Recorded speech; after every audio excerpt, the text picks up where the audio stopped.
Hello, everyone. Uh-oh. Well, let's wait for the rebel to get smunched. All right. So, hi. My name is Cambry Cruz. I'm the owner of QED in Astoria, Queens. Thank you guys so much for coming out. I've got a little bit of housekeeping up top. I want to just thank, first of all, the New York chapter of the National Independent Venues Association, who's lent a great hand in uniting all the the independent venues across the state of New York and across the country, and rallying us together and helping support this event. And also Catherine Musalek of Shark Party Media and Leslie Hermelin, who has helped, they both have helped get the word out to get you all to come here today. So thank those ladies. And don't forget, if you are tweeting and Facebooking and everything, please use the hashtags SaveNYComedy, SaveNYComedy, and hashtag SaveOurStages. Save Our Stages is the initiative helped by the NIVA, National Independent Venues Association. It's also the name of the act, which Chuck Schumer recently co-sponsored, so we're grateful for that. And then on Facebook, we are facebook.com/SaveNYArts, and that's ARTS plural, Save NY Arts. All right, and now we are here to discuss comedy in particular, but sorry, there's going to be a dearth of laughter because this is serious business. We are desperate here. This is not funny. It's not a laughing matter, but who are we? Well, we have a roster of speakers today, but there are several that are here present who are not going to be speaking, so we just want to give them a shout out and thank them for being here. And if you're with the press and you would like to speak with them afterwards, Chris Mazzilli of Gotham Comedy Club is here somewhere. Over here, we've got Al Martin from Broadway Comedy Club. I think Rebecca Trent maybe is here from the Creek in the Cave. If she's not here yet, she'll be here. Felicia Madison representing the West Side Comedy Club. We've also got Eras from the Crane Theater, who is lending us the stairs and the Wi-Fi. Friars Club is here, and then unable to attend are the gentlemen from the Stand, Caroline Hirsch and Andrew Fox, the Comic Strip, Comedy Cellar, and Stand Up New York, as well as Red Room and Triad. So we just want to give a shout out for all of them. And again, this group is a very small representation of over 2,400 independent arts venues in New York City alone. Just New York City, 2,400. And none of us here are anti-maskers. I took my mask off to speak, but this is a condom for the microphone for sanitary purposes. None of us are going to go into Key Food and start coughing on people and throwing stuff around. We are pro-mask. We're pro-safety. The shutdown was needed. We all embraced the shutdown. We were so grateful to New Yorkers for the sacrifices that they made to bring down the rate of infection and to keep it down. We are equally horrified by the bad actors who are having block parties and ignoring common sense and human decency, jeopardizing the health and safety of all New Yorkers, and also for the damage that they brought to us, small business owners who are trying to do the right thing and open safely. And shame on them, really, shame on them. But we're holding this rally to ask that the New York State give live entertainment the same consideration that's been given to other industries, and to request Governor Cuomo to review a 5-page proposal that was submitted to his office on September 5th at his office's request. This proposal covers safely reopening arts and events outdoors and indoors, with restrictions, of course. But recently on Long Island Radio, the governor cited density issues and questioned how would we get people through corridors. These are pretty simple issues to overcome with controlled ingress and egress and required 6-foot spacing and ticketing. And these are all detailed in this proposal. Now, our speakers are all going to speak and discuss all of our requests and different items, but I'm going to speak specifically to outdoor events. For over 6 months, there's been no rent relief and no plan for us to reopen. New Yorkers can go indoors currently, indoors to the gym. They can go bowling. They can gamble at a casino. They can play trivia in a bar. They can find their way out of an escape room. But they're going to be able to eat inside restaurants. And despite this, comedy clubs and other arts venues are still barred from operating shows, even outdoors. Yeah, it makes no sense. Now, I see a gathering, I think we're maybe about 50 people or less. What we're doing right now is that perfectly legal. Public gatherings of 50 people or less are allowed here in New York City. But if I were to start telling jokes, charge you $5, require you all to be masked, seat you and space you safely 6 feet apart, and collect your contact info for tracing, that is illegal. That's illegal. It makes zero sense. If bars are allowed to host indoor trivia nights, it should not suddenly become illegal because the trivia host starts telling jokes and the venue advertises and sells a ticket. These inconsistent and often illogical regulations have left venue owners like myself, staff, and artists twisting in the wind with no end in sight. We've called every agency. I've called every local, city, and state department on all levels, and I've asked for their supervisor, and we've had to have them explain, why is this? This seems illogical, and everyone universally agrees, yeah, it doesn't make sense. We don't want to know what to do. It is arbitrary, but they all point to one person who's the only person who can change it, and that is Governor Cuomo, and that is why we're here today. We're here to talk to the supervisor. We're demanding to speak to our supervisor. Get him on the phone. The governor cites science. The governor cites science and data as his guide. I love science. I love math. I mean, I named my venue QED. I love math. But where is the data to support that escape rooms are safer than an outdoor comedy show? Where is the data to support a crackdown on arts and entertainments outdoors at licensed venues while allowing non-ticketed, unregulated public gatherings and indoor private events? Now, the 2,400 small independent arts venues, we'd like to know the answer to that. The 20,000 employees that are employed by these venues, they would like to know the answer to that. The thousands upon thousands of independent contractors and gig workers, actors and performers that the venues employ, they would like an answer to that. We need to allow outdoor events immediately. There are dwindling warm days. With each degree the temperature drops, our chances for recovery diminishes with it. We are drowning here. Throw us a lifeline instead of pushing us deeper into debt and despair. Save New York arts. Viva comedy. Thank you. My first speaker, he's going to speak on indoor dining and indoor regulations. He is the owner of this fine establishment that we're in front of, New York Comedy Club. Please welcome Emilio Savone.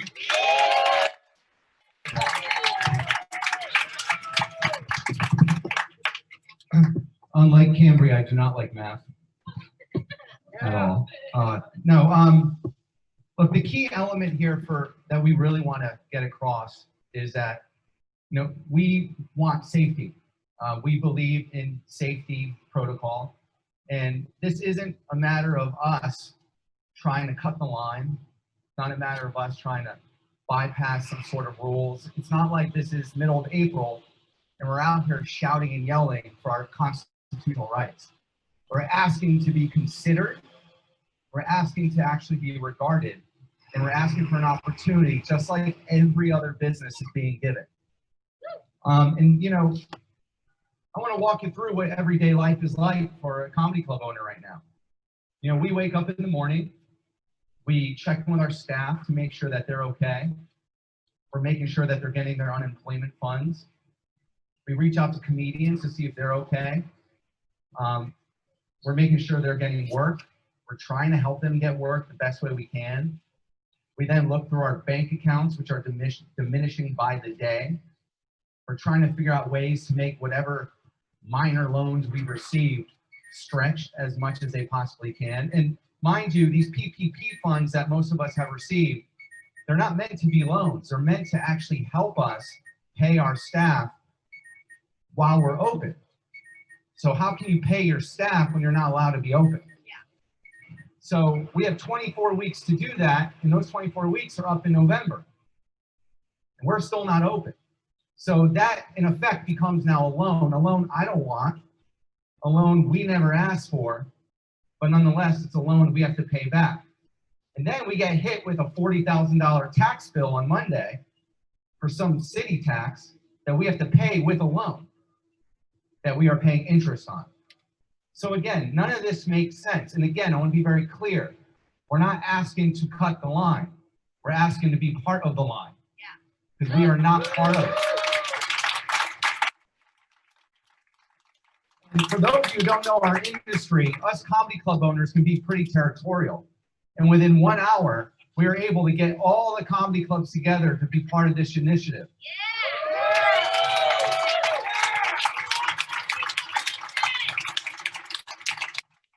So, you know, that speaks volumes to the despair and the necessity to get stuff done. So, you know, outside of what Cambry was saying, we're asking for two things.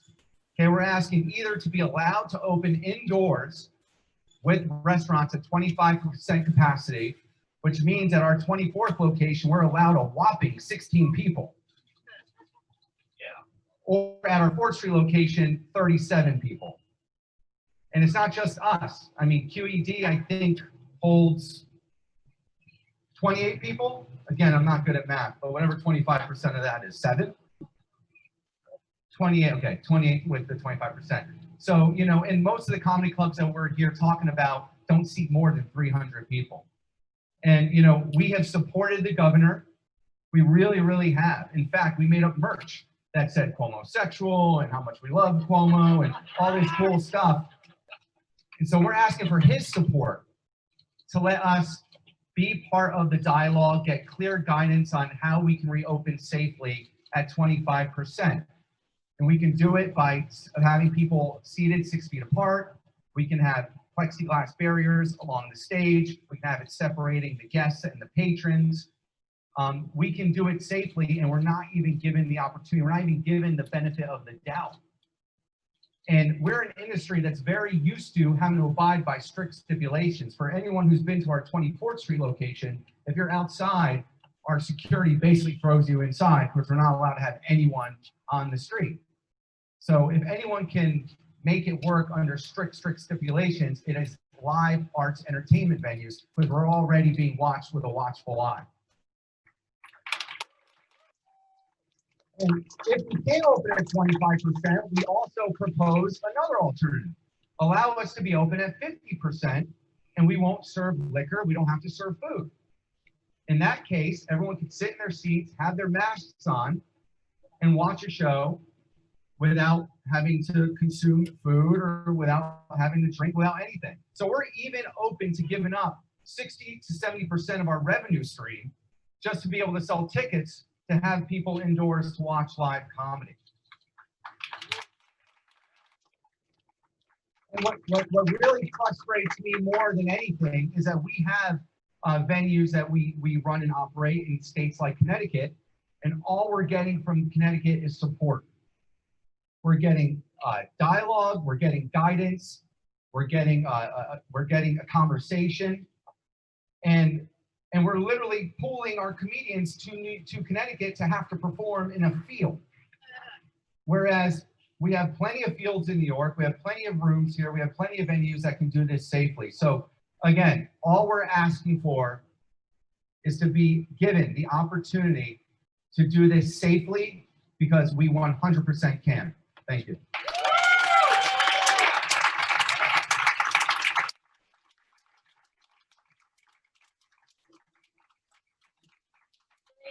Thank you, Amelia. Our next speaker, I have the distinct pleasure of living in Queens for 20 years, and this gentleman has been my state representative in the state Senate for almost the entire time, it feels like.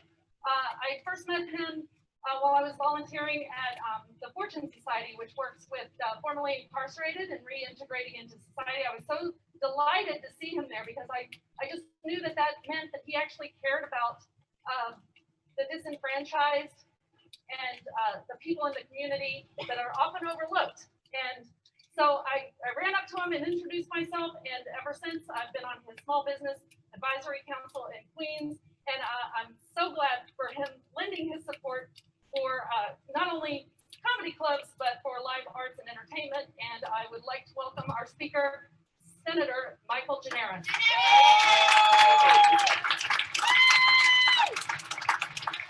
Thank you, and good afternoon. Good afternoon. Look, I've been involved in a lot of issues in my time in politics and government, and many of them are controversial. And you have two sides that both have legitimate points of view, and you believe in one and not in the other, and you fight it out and you have a debate. This is not an issue like that. There is only one side to this issue. No one can explain to me why comedy clubs need to be treated differently than other venues throughout the city. Why are restaurants allowed to have outdoor seating and serve food and do what they do?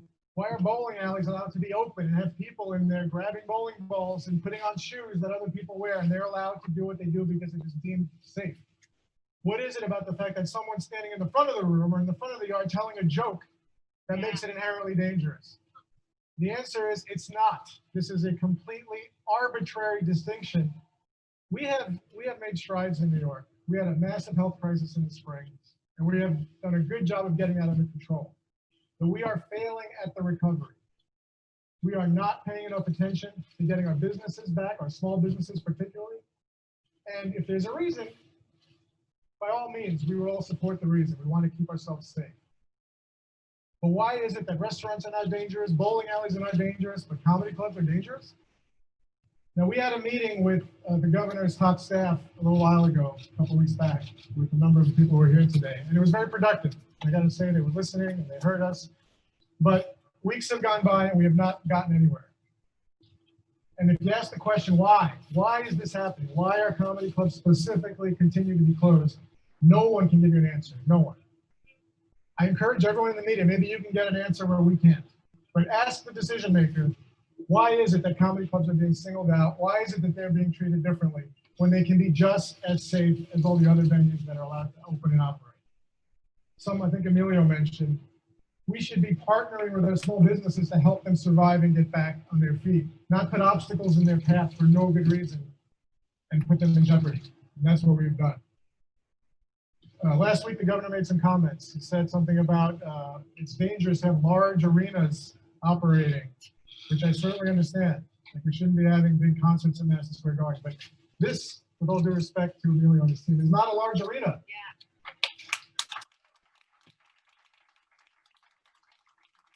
Comedy clubs are small venues. If you allow them to operate indoors at 25 or 50% capacity, you're talking about a couple of dozen people who can easily be spaced out. And in fact, because these would be ticketed events, you would have much more information through the contact tracing that would be necessary should something unfortunate happen. So let's get it right. Let's begin helping our small businesses get back on track. The weather's getting colder. We need to start moving to the next phase of getting New York back, and opening comedy clubs should have been done a long time ago, but should certainly be done now. I want to thank you all for persevering and for sticking with this. We need you here. We need a good laugh now more than ever.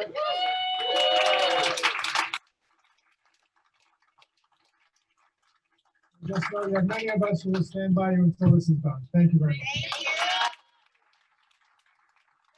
We have just a couple more speakers. First up, speaking to PPP and some other issues that have not been touched on, we have the owner of Eastville Comedy Club. Please welcome Marco Elgart.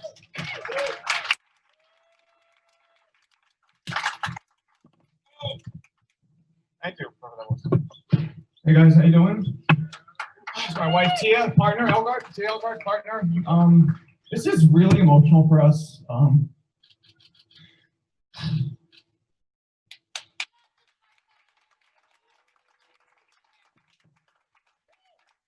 We started in this location 13 years ago. We made it to the first comedy club it was, and we went through raising our children here. And this is our life. This is our life and many others. It's not a joke at all. And we relocated to Brooklyn, and we're very happy that it remained a comedy club, and we hope it does forever. But we're seeing all of our clubs be challenged to go out. I mean, I just walked around Stanford for the first time in like 2 years, and so many of the businesses that I used to go to every day when I would be here, gone. And it's no joke. And I think that what everybody touched on, I think Mr. Cuomo has a gross misconception of what comedy clubs are. And maybe that's not his fault, but it is his fault now if he doesn't listen. And we need to let him know what we're all about and what he's affecting. That might be a small thing to him, is a huge thing for us.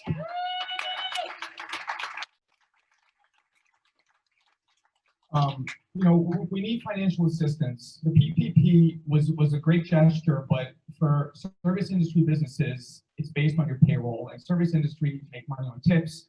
The payroll is very low, therefore we get almost nothing. We need some real financial assistance. We also need a moratorium on commercial evictions, just like they gave to residential evictions. Any commercial eviction, thank you, that begins based on a COVID-related non-payment, there needs to be a moratorium on it, just like they protected residents. This is our life too, this is our home too.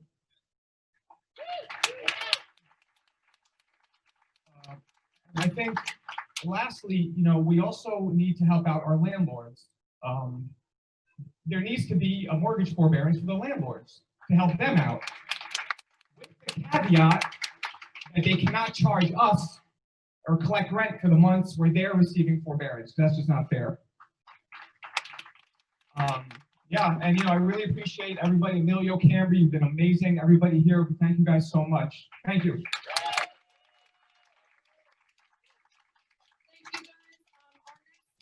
Is coming to us from Long Island, where they were having indoor events safely for quite some time, 10 to 12 weeks. He'd like to speak a little bit about that. So please welcome from Governors in Long Island, James Dolce.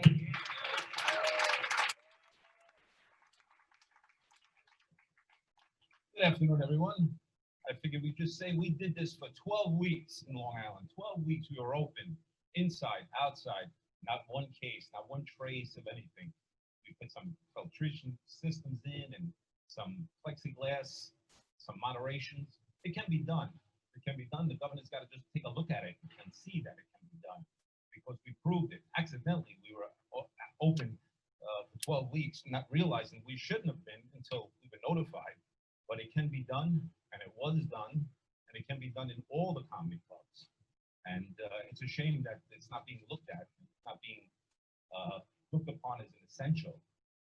But we'll get there. We're making a lot of noise. And I'm sure he's hearing the governor, how great governor that he is. And let's make sure that we all stick together and get this thing done. That's all I want to say. Thank you very much, everyone.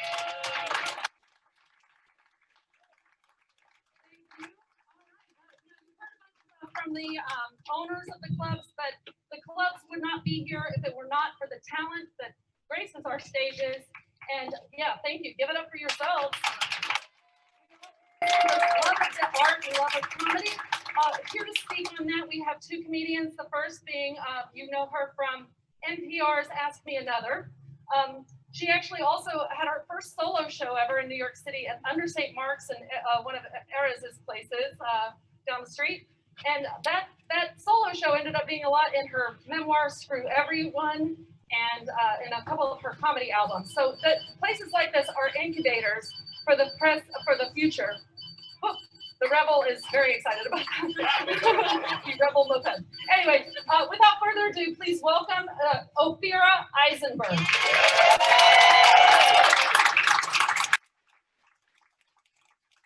Hi. I know I speak to for so many performers when I say that we moved here or we stayed here because of these amazing venues. And all we want to do is stay here, to come back to these places that really provided the fabric and culture of New York City. Because there, of course, is Broadway. These are huge arenas, but these are small clubs that feed neighborhoods and tourists and people who love hearing comedy and spoken word and small theater. I know as a comic, many of you too have had the opportunity to do some of the outdoor shows that the clubs have put together. And I have to say, as a performer, someone who's very concerned about risk, I have a small child. I have never seen club owners put more care into protecting both the performers and the audience they are bringing to their venues. I feel like I was performing in places that were better cared for than some of the restaurants that are open even on the sidewalk. Certainly better than taking a flight anywhere.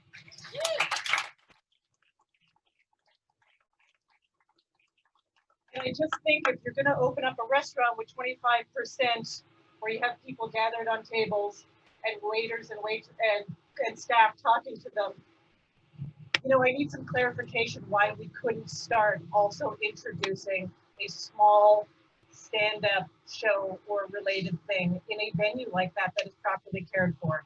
I'd like to say that New York without culture is a very expensive Cincinnati.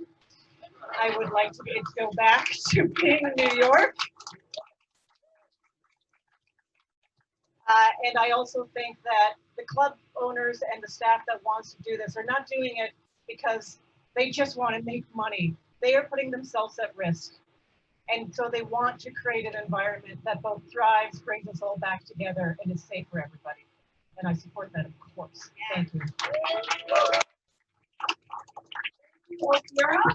And now our final comedian, you know him from Are We There Yet? Bessie Beavers, Pell Show. He's been a comedian for over 20-something years.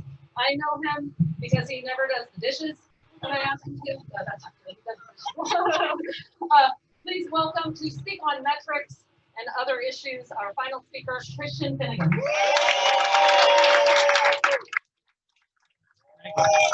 Thank you. Keep it up, my wife is clearly not a comedian. I'm counting this as a set, by the way. You know, I've been doing comedy clubs for over almost 25 years now, and you start to see a lot about who comes in and out the doors. And, you know, when people go to Paris, they visit the Eiffel Tower. When they go to Mexico, they visit the Mayan ruins. People from around the world come to New York City and they go to comedy clubs because this is the birthplace, the ancestral home of stand-up comedy. Now, you might ask, why would people who don't speak English as a first language go to a comedy club? I do not have an answer for you, but I can tell you that they do. Now, I understand, like, everyone is struggling so much right now. Everyone's trying to take care of themselves and worried about the future, and the arts might seem to be a little bit frivolous at the time, and even amongst the performing arts, stand-up comedy specifically, you know, we're kind of the cockroaches of the arts, which is deserved in many ways. But the thing about cockroaches is they're indestructible. There are yeah. I'm telling you, you know, if the idea was to ban stand-up comedy, the guidelines set forth by Governor Cuomo have been completely unsuccessful. There are comedy shows going on tonight in private homes, in backyards, in parking lots. The only thing Governor Cuomo's guidelines do is prevent them from being done safely. By licensed venues who know what they're doing, who have a liquor license on the line, who have legal accountability. So it is very important, you know, in addition to wanting things to reopen, just some clarity would be nice. Some clarity. Just tell us what the deal is. We all know that this is complicated, but somehow they figured out a roadmap for every other industry. I don't know why comedy is not deserving of even an agenda. Imagine going to a doctor and telling you, hey, you have cancer, but I'm not going to tell you how bad it is, and I'm not going to tell you what the treatment plan is. Just, you have cancer. See you later. Like, that's how comedy feels right now. We need to have some clarity. If the truth is that we can't reopen for whatever reason, and if Governor Cuomo wants to provide some data to support that, do that, please, so that we can at least plan our lives rather than be in this constant holding pattern, and so we can at least sort of plan for the future and make 2021 a slightly better year than 2020. That's all I have. Thank you, guys. Thank you, guys. Thank you very much for being here. That was our final speaker. I do want to just highlight a couple of things. Don't forget to use the hashtag #SaveNYComedy, #SaveNYComedy, #SaveOurStages.